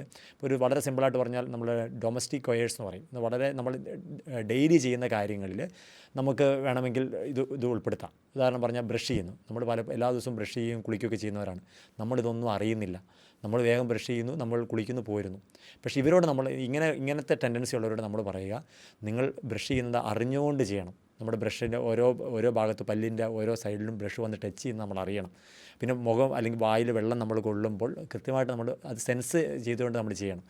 അതുകൊണ്ട് അപ്പോൾ എന്താണെന്ന് ചോദിച്ചാൽ, ഒന്ന് നമ്മൾ അറിഞ്ഞുകൊണ്ട് ചെയ്യും, ചിലപ്പോൾ കുറച്ചുകൂടെ സമയം കൂടുതൽ വേണം. അല്ലെങ്കിൽ മൈൻഡ്ഫുൾ ഈറ്റിംഗ് എന്ന് പറയും. അതൊക്കെ ഇപ്പോൾ ചെയ്യാം. നമ്മൾ ഭക്ഷണം കഴിക്കുന്നതൊന്നും പലപ്പോഴും നമ്മൾ അറിയാമല്ലോ. ചിലപ്പോൾ ഫോൺ നോക്കിയിരിക്കും, അല്ലെങ്കിൽ നമ്മൾ വേറെ എന്തെങ്കിലും ചിന്തിച്ചുകൊണ്ടിരിക്കും. അപ്പോൾ അവരോട് പറയുന്നത്, നമ്മൾ അതിൻ്റെ ടേസ്റ്റ് കൃത്യമായിട്ട് മനസ്സിലാക്കി സമയമെടുത്ത് നമ്മളിങ്ങനെ ചവച്ച് ഒത്തിരി സമയമെടുത്ത് അത് ചെയ്യാൻ നമ്മൾ ആവശ്യപ്പെടാറുണ്ട്. അപ്പോൾ ഇങ്ങനെ ഒത്തിരി ആക്ടിവിറ്റീസ് ഉണ്ട് മൈൻഡ്ഫുള്ളായിട്ട്. അപ്പോൾ ഇത് ചെയ്യുമ്പോൾ ഗുണം എന്താണെന്ന് ചോദിച്ചാൽ, നമ്മൾ ഫ്യൂച്ചറിലും പാസ്റ്റിലും കുടുങ്ങിക്കിടന്ന അല്ലെങ്കിൽ അങ്ങനെ പോയിക്കൊണ്ടിരുന്ന മൈൻഡിൻ്റെ അല്ലെങ്കിൽ ബ്രെയിനിൻ്റെ പാത്വേയിൽ നമ്മൾ അവരോട് ഈ പ്രസൻറ്റും കൂടി ഇൻക്ലൂഡ് ചെയ്യുവാണ്. അപ്പോൾ പലരും ചോദിക്കും, ഈ ഒരു മൈൻഡ്ഫുൾ ഇങ്ങനത്തെ കാര്യങ്ങൾ ചെയ്യുമ്പോൾ എങ്ങനെയാണ് ഞങ്ങളുടെ ജീവിതത്തിൽ ഈ ആങ്സൈറ്റി ആയിട്ട് അതെങ്ങനെ റിലേറ്റഡ് ആണെന്ന് ചോദിക്കും. പക്ഷേ നമ്മൾ ഇൻ്റർവെൻഷൻ കൊടുക്കുക നമ്മുടെ ബ്രെയിനാണ്. അപ്പോൾ ആ ബ്രെയിനിൽ മാറ്റം വരുന്നതോടുകൂടെ നമ്മുടെ ഇവരുടെ ഓവർ തിങ്കിങ് അല്ലെങ്കിൽ ആങ്സൈറ്റി അല്ലെങ്കിൽ പാസ്റ്റിനെ ഫ്യൂച്ചറിനെ കുറിച്ചുള്ള പല ആകുലതകൾ ഒഴിവായിക്കൊണ്ട് അവർ പ്രസൻറ്റ് ജീവിച്ച് തുടങ്ങുമ്പോൾ അവരുടെ ഈ ആങ്സൈറ്റിയിൽ നല്ല രീതിയിലുള്ള വ്യത്യാസം വരും എന്നുള്ളതാണ്. കൗൺസിലിങ്ങും സൈക്കോതെറാപ്പിയും നമ്മൾ ഉപയോഗിക്കുന്ന രണ്ട് മെത്തേഡ്സാണ്. നമ്മുടെ മെൻ്റൽ ഹെൽത്ത് ഫീൽഡിൽ നമുക്കൊരു പ്രശ്നം വരുമ്പോൾ അതിനെ പരിഹരിക്കുന്നതിന് വേണ്ടി നമുക്ക് ഉപയോഗിക്കാൻ പറ്റുന്ന രണ്ട് മെത്തേഡ്സ് അല്ലെങ്കിൽ രണ്ട് സിസ്റ്റംസ് ആണെന്നാണ് നമ്മൾ ആദ്യം മനസ്സിലാക്കേണ്ടിയിരിക്കേണ്ടത്. കൗൺസിലിംഗ് എന്ന് പറഞ്ഞാൽ അതിൽ നമ്മുടെ ജീവിതത്തിൽ ഒരു പ്രോബ്ലം വരുമ്പോൾ അത് ചിലപ്പോൾ കുറച്ച് ചെറിയൊരു പ്രശ്നമാകാം, അല്ലെങ്കിൽ ഒരു പ്രാവശ്യം റിപ്പീറ്റ് ചെയ്യപ്പെടുന്ന ഒരു പ്രശ്നമായിരിക്കാം. ഇപ്പോൾ ഉദാഹരണം പറഞ്ഞാൽ റിലേഷൻഷിപ്പ് ഇഷ്യൂ വരുന്നു, അല്ലെങ്കിൽ നമുക്കൊരു സ്ട്രെസ്സ് വരുന്നു. അപ്പോൾ ഇങ്ങനത്തെ ഒരു അവസ്ഥയിൽ നമുക്ക് വരുമ്പോൾ അതിനെ പരിഹരിക്കുന്നതിന് പൊതുവെ നമ്മൾ ഉപയോഗിക്കുന്നതാണ് കൗൺസിലിംഗ് എന്ന് പറയുക. എന്താണ് ഈ കൗൺസിലിംഗ്, എന്താണ് നടക്കുന്നതെന്ന് ചോദിച്ചാൽ, ഒരർത്ഥത്തിൽ പറഞ്ഞാൽ ഒരു അഡ്വൈസാണ്. അല്ലെങ്കിൽ നമ്മുടെ മുമ്പിൽ വന്നിരിക്കുന്ന ക്ലയൻറ്റ് ഒരു രീതിയിലാണ് അതിനെ ചിന്തിക്കുന്നത്. അതിനെ നമ്മൾ വ്യത്യസ്തമായിട്ടൊന്ന് ചിന്തിച്ച് ഒരു അഭിപ്രായം നമ്മൾ പറഞ്ഞു കൊടുക്കാൻ ശ്രമിക്കുകയാണ് കൗൺസിലിങ്ങിൽ കൂടുതലും ചെയ്യാറുള്ളത്. അല്ലെങ്കിൽ ഇതൊരു ഗൈഡൻസ് ആണെന്ന് വേണമെങ്കിൽ നമുക്ക് പറയാൻ പറ്റും. അവർക്ക് ഉദാഹരണം പറഞ്ഞാൽ സ്ട്രെസ് മാനേജ്മെൻറ്റ്, അവർക്ക് സ്ട്രെസ് ഉണ്ട്, അതിനെ മാനേജ് ചെയ്യാൻ പറ്റുന്നില്ല. അപ്പോൾ അതിനെ നമ്മൾ ഗൈഡ് ചെയ്യാൻ പഠിപ്പിക്കുകയാണ്. പല സ്ട്രെസ് മാനേജ്മെൻറ്റ് ടെക്നിക്സ് നമ്മൾ ഉപയോഗിച്ച് നമ്മൾ ചെയ്യുകയാണ്. അപ്പോൾ നമ്മൾ ഓർത്തിരിക്കേണ്ട ഒരു പ്രധാന പ്രത്യേകത, കൗൺസിലിങ്ങിൽ വളരെ നമ്മൾ ഡീപ്പായിട്ട് അധികം പോകാറില്ല. അവർക്കൊരു പ്രോബ്ലം അവരുടെ ജീവിതത്തിൽ വന്നിട്ടുണ്ട്. ആ പ്രോബ്ലത്തെ നമ്മൾ ഏറ്റവും സിമ്പിളായിട്ടുള്ള രീതിയിൽ നമ്മൾ സോൾവ് ചെയ്യാൻ പരിശ്രമിക്കുന്നു എന്നുള്ളതാണ് നമ്മൾ ഓർത്തിരിക്കേണ്ടത്. ഇനി സൈക്കോതെറാപ്പി എന്ന് പറയുന്നത് അത് കുറച്ചും കൂടെ ഡീപ്പാണ്. എന്തുകൊണ്ടാണ് അത് ഡീപ്പാകുന്നത്? അതായത് ഒരു ഉദാഹരണം പറഞ്ഞാൽ, ഒരാൾക്കൊരു റിലേഷൻഷിപ്പ് ഇഷ്യൂ വന്നു. അതിൽ നമ്മൾ ആദ്യം കൗൺസിലിംഗ് കൊടുത്തു. പിന്നീട് അത് റിപ്പീറ്റ് ചെയ്യുവാണ്, അത് മാറുന്നില്ല. അപ്പോൾ നമുക്ക് മനസ്സിലാകത്ത് അത് ഒരു കൗൺസിലിങ്ങിൽ മാത്രം മാറുന്ന ഒന്നല്ല. അത് ആ വ്യക്തിയുടെ വ്യക്തിത്വത്തിലോ അല്ലെങ്കിൽ പല കാരണങ്ങൾ കൊണ്ട് അത് ഡീപ്പായിട്ട് കിടപ്പുണ്ട്. അപ്പോൾ അതിനെ മാറ്റണമെങ്കിൽ, ആ റിപ്പീറ്റേഷൻ ഒഴിവാക്കണമെങ്കിലാണ് നമ്മൾ സൈക്കോ തെറാപ്പി എന്ന് പറഞ്ഞ ഒരു രീതിയിലേക്ക് മാറുന്നത്. അപ്പോൾ സൈക്കോ തെറാപ്പി എന്താണെന്ന് ചോദിച്ചു കഴിഞ്ഞാൽ, അതൊരു സയൻറ്റിഫിക് ആയിട്ടുള്ള ഒരു മെത്തഡോളജിയാണ്. എന്ന് പറഞ്ഞാൽ ഒരു പ്രത്യേക കാര്യത്തിന് വേണ്ടി, അല്ലെങ്കിൽ പ്രത്യേക ഡിസോർഡറിന് വേണ്ടി, അല്ലെങ്കിൽ ഒരു പ്രോബ്ലത്തിന് വേണ്ടി അതിനെ എങ്ങനെ പരിഹരിക്കാമെന്നുള്ളത് സയൻറ്റിഫിക്കായിട്ട് അവർ മുമ്പോട്ട് വെച്ചേക്കുന്ന ഒരു രീതിയാണ്. അപ്പോൾ അതിന് എങ്ങനെ അത് വർക്ക് ചെയ്യുന്നെന്ന് പലർക്കും ഒരു ആശങ്കയുണ്ട്. ഇതെങ്ങനെയാണ് സൈക്കോതെറാപ്പി വർക്ക് ചെയ്യുന്നത്? അതിന് ഒരു ഗൈഡ് അല്ലെങ്കിൽ മൊഡ്യൂൾ തന്നെയുണ്ട്. ഓരോ തെറാപ്പിക്കും മൊഡ്യൂളുണ്ട്. അപ്പോൾ അതിന് കുറേ ആക്ടിവിറ്റീസ് ഉണ്ട്, ഹോം വർക്ക്സ് ഉണ്ട്, കുറേ ബിഹേവിയേഴ്സ് ഉണ്ട്. അപ്പോൾ അത് നമ്മൾ കൃത്യമായിട്ട് ക്ലയൻറ്റിന് പറഞ്ഞു കൊടുക്കുകയും അത് അവരെ കൊണ്ട് ചെയ്യിപ്പിക്കുകയും ചെയ്യുകയാണെങ്കിൽ, ചെയ്തു കഴിഞ്ഞാൽ ഓട്ടോമാറ്റിക്കായിട്ട് അതിനൊരു റിസൾട്ട് ലഭിക്കും എന്നുള്ളതാണ്. ഇപ്പോൾ ഒരു ഉദാഹരണം പറഞ്ഞാൽ എല്ലാവരും കേട്ടിട്ടുള്ളതാണ് CBT എന്ന് പറയും, കോഗ്നിറ്റീവ് ബിഹേവിയർ തെറാപ്പി. എല്ലാവർക്കും പരിചിതമായ ഒരു ടേമാണ്. ഇപ്പോൾ CBTയുടെ ഏറ്റവും ബേസിസ് എന്താണെന്ന് ചോദിച്ചാൽ, ഒരാളുടെ പ്രശ്നം അല്ലെങ്കിൽ ഒരാളുടെ പ്രോബ്ലം, ഒരു ബിഹേവിയർ വരുന്നത് അയാൾ ചിന്തിക്കുന്ന രീതി കൊണ്ടാണ്. അത് അദ്ദേഹത്തിന് കുറേ ബിലീഫ് സിസ്റ്റം കിടപ്പുണ്ട്. അത് അദ്ദേഹം അറിഞ്ഞുകൊണ്ടല്ല, അദ്ദേഹത്തിൻ്റെ ചെറുപ്പം തൊട്ടേ വളർന്നു വന്നപ്പോൾ കുറേ ബിലീഫ് സിസ്റ്റം അദ്ദേഹം രൂപപ്പെടുത്തി വെച്ചിട്ടുണ്ട്. അത് ശരിയാണെന്നാണ് അദ്ദേഹം വിചാരിച്ച് മുമ്പോട്ട് പോകുന്നത്. അപ്പോൾ നമ്മൾ CBTയിൽ ചെയ്യുന്നത് അദ്ദേഹത്തിന് പറഞ്ഞു കൊടുക്കുകയാണ്, ഈ ഒരു ബിലീഫ് ഒരു റീസണബിളായ ബിലീഫ് അല്ല, ഇതൊരു ഇറാഷണൽ ബിലീഫാണ്. അപ്പോൾ നമ്മളിത് മാറ്റണം. ഇത് മാറ്റിക്കഴിഞ്ഞാൽ നമ്മുടെ പ്രോബ്ലം മാറും. മാറും, നമ്മുടെ ബിഹേവിയർ മാറും. അപ്പോൾ അതിനുവേണ്ടി നമ്മൾ കുറേ ആക്ടിവിറ്റീസ് ഇവർക്ക് കൊടുക്കും. കുറച്ച് എഴുതാനും കുറച്ച് കാര്യങ്ങൾ പ്രവർത്തിക്കാനും ഒക്കെ കൊടുക്കുമ്പോൾ ഓട്ടോമാറ്റിക്കായിട്ട് അത് ചെയ്യുന്നത് വഴി നമ്മുടെ ഈ വ്യക്തിയുടെ ബിഹേവിയറിൽ മാറ്റം വരും എന്നുള്ളതാണ്. അതുപോലെ നിങ്ങൾ കേട്ടിട്ടുണ്ടാവും ആക്ട് എന്ന് പറഞ്ഞാൽ അക്സെപ്റ്റൻസ് ആൻഡ് കമ്മിറ്റ്മെൻറ്റ് തെറാപ്പി, അല്ലെങ്കിൽ DBT എന്ന് പറയും, ഡയലക്റ്റിക്കൽ ബിഹേവിയർ തെറാപ്പി, അല്ലെങ്കിൽ ബിഹേവിയർ തെറാപ്പി. അങ്ങനെ ഒത്തിരി തെറാപ്പികൾ ഇന്ന് നിലവിലുണ്ട്, സൈക്കോ തെറാപ്പികൾ നിലവിലുണ്ട്.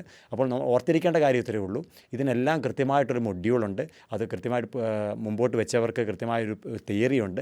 ആ തിയറി അനുസരിച്ചാണ് നമ്മൾ ചെയ്തു പോകുന്നത്. അപ്പോൾ അതുകൊണ്ട് കൗൺസിലിംഗ് എന്ന് പറഞ്ഞാൽ കുറച്ചും കൂടെ നമ്മൾ ഷാലോ ലെവലിൽ എന്ന് പറഞ്ഞാൽ ഒത്തിരി ഡീപ്പായിട്ട് നമുക്ക് പോയി അതിനെ പരിഹരിക്കേണ്ട കാര്യമില്ലാത്തപ്പോഴാണ് നമ്മൾ കൗൺസിലിങ്ങിലേക്ക് വരുന്നത്. പക്ഷേ സൈക്കോ തെറാപ്പി കുറച്ചുകൂടി ഡീപ്പ് പ്രോബ്ലം വരുമ്പോഴാണ് നമ്മൾ ഉപയോഗിക്കുന്നത്. ഞാൻ എൻ്റെ കോഴ്സ് ഇപ്പോൾ പൂർത്തീകരിച്ച് ഡിസംബറിൽ വന്നിട്ടേ ഉള്ളൂ. അപ്പോൾ അത് കഴിഞ്ഞ് ഞാൻ MSc ക്ലിനിക്കൽ സൈക്കോളജിയാണ് പൂർത്തീകരിച്ചതും. അപ്പോൾ ആ കോഴ്സിൻ്റെ ഒരു പ്രത്യേകത എന്ന് പറയുന്നത് 1 വർഷം മുഴുവൻ നമ്മൾ ഡയഗ്നോസിസിൽ മിടുക്കയാവുക എന്നുള്ളതാണ്. അസസ്മെൻറ്റ്സ് വെച്ചിട്ട് ഒരു വ്യക്തി നമ്മുടെ അടുത്ത് വരുമ്പോൾ അദ്ദേഹത്തിൻ്റെ പ്രശ്നം എന്താണ്, അതിനെ കൃത്യമായിട്ട് ഡയഗ്നോസിസ് ചെയ്യാനുള്ള കഴിവ് നമുക്കുണ്ടാകണം. അപ്പോൾ അതാണ് നമ്മൾ 1 വർഷം ഞങ്ങൾ പരിശ്രമിച്ചുകൊണ്ടിരുന്നത്. അതിനുവേണ്ടി നമ്മൾ കൃത്യമായിട്ടുള്ള അവരുടെ കേസ് ഹിസ്റ്ററി തയ്യാറാക്കും, അവർക്ക് ആവശ്യമുണ്ടെങ്കിൽ മെൻ്റൽ സ്റ്റാറ്റസ് എക്സാമിനേഷൻ നോക്കും. എന്നിട്ട് കൃത്യമായിട്ട് ICD നിങ്ങൾ കേട്ടിട്ടുണ്ടാവും, അല്ലെങ്കിൽ DSM എന്ന് പറയുന്ന 2 നമ്മുടെ ഗൈഡ് ലൈൻസ് വെച്ചിട്ട് നമ്മൾ അയാൾക്കുള്ള പ്രശ്നം എന്താണെന്ന് കൃത്യമായിട്ട് മനസ്സിലാക്കി അതിനെ നമ്മൾ ഡയഗ്നോസ് ചെയ്യാണ്, നമ്മളൊരു പേര് കൊടുക്കുകയാണ്, ഇന്നതാണ് അദ്ദേഹത്തിൻ്റെ ബുദ്ധിമുട്ടെന്നുള്ളത് നമ്മൾ തിരിച്ചറിയുകയാണ്. രണ്ടാമതായിട്ട് നമ്മൾ ചെയ്യുന്നത് എന്താണ്, അത് മനസ്സിലാക്കി കഴിഞ്ഞാൽ നമുക്കത് പരിഹരിക്കാൻ പറ്റണം. അതിന് ട്രീറ്റ്മെൻറ്റാണ് നമുക്ക് ആവശ്യം. അത് ഞാൻ നേരത്തെ പറഞ്ഞതുപോലെ കൗൺസിലിങ്ങും അല്ലെങ്കിൽ സൈക്കോ തെറാപ്പി എന്താണോ ആ വ്യക്തിക്ക് ആവശ്യം, അതനുസരിച്ച് ആ പ്രശ്നത്തെ നമ്മൾ പരിഹരിക്കാനുള്ള ഒരു പരിശ്രമമാണ് നമ്മൾ തീർച്ചയായിട്ടും നടത്തുന്നത്. അപ്പോൾ ഞാൻ ഇറങ്ങി കഴിഞ്ഞ പാടെ തന്നെ എനിക്ക് ഓൾറെഡി ഞങ്ങളുടെ അക്കാഡമിക്സിൻ്റെ ഭാഗമായിട്ട് ഞങ്ങൾ ഫ്രീ ആയിട്ട് ഓൺലൈനിൽ തെറാപ്പികളും ഇത് കൊടുത്ത് പോരുന്ന ഒരു സിസ്റ്റം ഓൾറെഡി ഉണ്ടായിരുന്നു. അതുകൊണ്ട് തന്നെ ഞാനും ഈ പഠനം കഴിഞ്ഞ പാടെ തന്നെ നമ്മൾ കോഴിക്കോട് മെഡിക്കൽ കോളേജിനടുത്ത് health dialogue mental wellness centre എന്ന് പറഞ്ഞൊരു സെൻറ്റർ സ്റ്റാർട്ട് ചെയ്തിരിക്കുകയാണ്. അപ്പോൾ അവിടെ നമ്മൾ കൗൺസിലിങ്ങും സൈക്കോ തെറാപ്പി ആണ് അവിടെ കൂടുതൽ നമ്മൾ യൂസ് ചെയ്യുന്നത്. വരുന്ന വ്യക്തിയുടെ ആവശ്യമനുസരിച്ച് അതിൻ്റെ സർവീസ് റെൻഡർ ചെയ്യാനാണ് പരിശ്രമിച്ചുകൊണ്ടിരിക്കുന്നത്. ഏറ്റവും വലിയ പ്രത്യേകത നമ്മൾ ഓൺലൈനായിട്ടും ഓഫ്ലൈനായിട്ടും ഇതിൻ്റെ സർവീസ് ചെയ്യുന്നുണ്ടെന്നുള്ളതാണ്. പല സ്ഥലങ്ങളിലും ഓൺലൈനായിട്ട് ചെയ്യാറില്ല. പക്ഷേ നമുക്ക് ഇന്നത്തെ കാലഘട്ടത്തിൻ്റെ ഒരു ആവശ്യമനുസരിച്ച് മറ്റൊന്നുമല്ല, കാരണം മലയാളികളും അല്ലെങ്കിൽ നമുക്ക് പരിചയമുള്ളവരൊക്കെ പലരും വിദേശത്ത് പല സ്ഥലത്തുണ്ട്. അവർക്ക് അവിടെയുള്ള ഒരു സൈക്കോളജിസ്റ്റിനെ കാണുന്നതിന് ബുദ്ധിമുട്ടുണ്ട്. പിന്നെ അവരുടെ ഒരു കൾച്ചർ അവർക്ക് ബുദ്ധിമുട്ട് ഫീൽ ചെയ്യാറുണ്ട്. ലാംഗ്വേജ് ഒരു ഇഷ്യൂ ആയിട്ട് വരാറുണ്ട്. അപ്പോൾ അവർ നമ്മുടെ അടുത്ത് ഒത്തിരി പേര് അങ്ങനെ റിക്വസ്റ്റ് ചെയ്യുന്നത് തീർച്ചയായിട്ടും എല്ലായിടത്തും തന്നെ ഓൺലൈനിലേക്ക് കടന്നു വന്നുകൊണ്ടിരിക്കുകയാണ്. അപ്പോൾ നമ്മുടെ ഈ തെറാപ്പി സെൻറ്ററിലും അവരുടെ സൗകര്യം അനുസരിച്ച് നമ്മൾ തന്നെ നമ്മുടെ സമയവും ഒക്കെ നോക്കിയിട്ട് അവരുടെ കൺവീനിയൻസിന് നമ്മൾ പ്രാധാന്യം കൊടുത്തുകൊണ്ട് ഓൺലൈനായിട്ട് ഓഫ്ലൈനായിട്ട് നമ്മൾ ഈ സെൻറ്റർ ഇപ്പോൾ റൺ ചെയ്തുകൊണ്ട് ഇരിക്കുകയാണ്. ഇതിൻ്റെ പേര് ഞാൻ നേരത്തെ പറഞ്ഞ പോലെ ഹെൽത്ത് ഡയലോഗ് എന്നാണ്. അത് ഒരു സൊസൈറ്റി ആയിട്ട് ഞങ്ങൾ വർഷങ്ങൾക്ക് മുമ്പ് ഉണ്ടായിരുന്നതാണ്. ആ ഹെൽത്ത് എന്ന് പറഞ്ഞാൽ നിങ്ങൾക്കറിയാം, ഹെൽത്ത് ഒരു ആരോഗ്യമാണ്, അതെല്ലാ മേഖലയും ബാധിക്കുന്നതാണ്. അപ്പോൾ എന്ത് പ്രശ്നത്തെ നമുക്ക് പരിഹരിക്കാൻ ഡയലോഗാണ് ആവശ്യം, അല്ലേ? നമുക്കതിനെ സംസാരിക്കുക, അല്ലെങ്കിൽ അതിനെപ്പറ്റി ഒരു ഗ്രാഹ്യം ഉണ്ടാവുക എന്നുള്ളതാണ്. അപ്പോൾ നമ്മുടെ ഇവിടെ ഈ മെൻ്റൽ വെൽനസ് സെൻറ്ററിൽ നമ്മൾ ഒരു വ്യക്തിയുടെ ഹെൽത്തിനെ നമ്മൾ ഡയലോഗ് വഴി അതിനാണ് സംസാരിച്ച് അവരെ കേട്ട് ലിസണിങ് ആണ് നമ്മുടെ ഒരു പ്രധാന ഒരു ആസ്പെക്റ്റായിട്ട് നമ്മൾ മുമ്പിൽ വെക്കുക. ഒരാളുടെ ബുദ്ധിമുട്ടുകളും അല്ലെങ്കിൽ അവരുടെ സങ്കടങ്ങളും കൃത്യമായിട്ട് അവർ പറയുന്നത് കേൾക്കുകയും ആ ഡയലോഗിലൂടെ അത് പരിഹരിക്കുക എന്നുള്ളതാണ് ഇതിൻ്റെ ഒരു മോട്ടോയായിട്ട്, ഈ ഒരു സ്ഥാപനത്തിൻ്റെ മോട്ടോയായിട്ട് ഞങ്ങൾ മുമ്പോട്ട് വെച്ചിരിക്കുന്നത്. ഇപ്പോഴത്തെ ഒരു തലമുറയിലുള്ള ഈ ജനറേഷനുള്ളവർക്ക് ഈ ഒരു ഹെൽപ്പ് സീക്കിംഗ് എന്നാണ് നമ്മൾ പറയുന്നത്. നമുക്കൊരു ഹെൽപ്പ് ആവശ്യമുണ്ട്, അത് സീക്ക് ചെയ്യുക. അപ്പോൾ അതിനൊരു മടി അവർ കുറഞ്ഞു വരുന്നു എന്നുള്ളതാണ്. എന്തുകൊണ്ട് ഇതിനെ നമ്മൾ ഭയപ്പെടണം അല്ലെങ്കിൽ ഭയപ്പെടേണ്ട കാര്യമില്ല എന്നുള്ളത് നമ്മൾ ചിന്തിക്കുമ്പം, നമ്മൾ തെറാപ്പിയിലും കൗൺസിലിങ്ങിലൊക്കെ നമ്മൾ ചെയ്യുന്നൊരു കാര്യം, നമ്മുടെ അടുത്ത് വരുന്ന ഒരു ക്ലയൻറ്റിന് ഒരു സ്കില്ലില്ല എന്നുള്ളതാണ് നമ്മൾ നോക്കുന്നുള്ളൂ. ഇപ്പോൾ ഉദാഹരണം പറഞ്ഞാൽ വീട്ടിലൊരു ഫാമിലി പ്രശ്നവുമായിട്ട് 2 കപ്പിൾസ് വരുന്നു നമ്മുടെ അടുത്ത്. അവർ മോശക്കാരാ അല്ലെങ്കിൽ മെൻ്റലി പ്രശ്നങ്ങളൊന്നും വിചാരിക്കേണ്ട കാര്യമില്ല. അവരെ തമ്മിൽ മാനേജ് ചെയ്യാനുള്ള സ്കില്ലില്ല. നമുക്കറിയാം, ഒരാൾ പാട്ട് പഠിക്കുന്ന ഒരാളാണെങ്കിൽ അവർക്ക് ആ സ്കില്ല് കുറവുള്ളതുകൊണ്ടാണ് അവർ മ്യൂസിക് പഠിക്കാൻ വേണ്ടി പോകുന്നത്. അല്ലെങ്കിൽ നമ്മൾ ട്യൂഷന് പോകുന്നതുകൊണ്ടാണ് അതിലെ സ്കില്ല് നമുക്ക് കുറവാണ്. അല്ലെങ്കിൽ സ്പോർട്സ് മേഖലയിൽ പോകുന്നതുമാണ്, നമുക്ക് ഒരു ബേസിക് സ്കില്ലുണ്ടാകാം, പക്ഷേ കുറച്ചുകൂടി ഇമ്പ്രൂവ് ചെയ്യാൻ വേണ്ടിയാണ് പോകുന്നത്. നമ്മൾ ഇന്ന് സൈക്കോളജിസ്റ്റിനെയും കൗൺസിലേഴ്സിനെയും ഒക്കെ കാണേണ്ടതിൻ്റെ ഒറ്റ കാര്യമുള്ളൂ, നമുക്ക് ആ ഒരു മേഖലയിൽ സ്കില്ല് കുറവായിരിക്കാം. ആ സ്കില്ലിനെ വളർത്താൻ വേണ്ടിയാണ് നമ്മൾ പോകേണ്ടത്. അങ്ങനെ നമ്മളിതിനെ ചിന്തിക്കേണ്ട കാര്യമുള്ളൂ.